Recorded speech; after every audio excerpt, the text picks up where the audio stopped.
সবকিছু ঠিক থাকলে চলতি বছরের আগস্টে ঢাকা সফর করবেন ইতালির প্রধানমন্ত্রী জর্জিয়া মেলোনি। এটি ইতালির প্রথম কোনো প্রধানমন্ত্রীর বাংলাদেশ সফর হবে। বাংলাদেশের সরকার প্রধান এর আগে বেশ কয়েকবার রোম সফর করলেও এই প্রথমবারের মতো ইতালির কোনো প্রধানমন্ত্রী ঢাকা সফর করবেন। তার এ সফরে অভিবাসনের ক্ষেত্রে বড় অগ্রগতি হতে পারে। বিস্তারিত দেখুন ডেস্ক রিপোর্টে। পররাষ্ট্র মন্ত্রণালয়ের একটি সূত্র জানায়, আগস্টের শেষের দিকে ঢাকা সফর করার কথা রয়েছে ইতালির প্রধানমন্ত্রীর। উভয় পক্ষ জর্জিয়ার সফর নিয়ে কাজ করছে।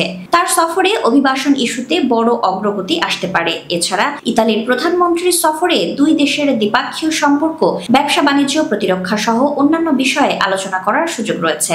সংশ্লিষ্টরা বলছেন, অবৈধ অভিবাসীদের বিরুদ্ধে কঠোর পদক্ষেপ নেওয়ার হুঁশিয়ারি দিয়ে ইতালির ক্ষমতায় আসেন জর্জিয়া মেলোনির সরকার। সম্প্রতি ইতালির স্বরাষ্ট্রমন্ত্রী ঢাকা সফরে বৈধ ও নিয়মিত অভিবাসন, মাইগ্রেশন অ্যান্ড মোবিলিটি নিয়ে একটি সমঝোতা স্মারক সই করেছে বাংলাদেশ।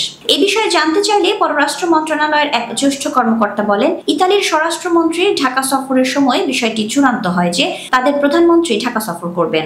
সফরে কি কি বিষয় গুরুত্ব পেতে পারে জানতে চাইলে তিনি বলেন, অভিবাসন একটি গুরুত্বপূর্ণ খাত। এছাড়া বাণিজ্য ও বিনিয়োগ, বিশেষ করে টেক্সটাইল এবং প্রতিরক্ষা সহ অন্যান্য সহযোগিতা গুরুত্ব পেতে পারে।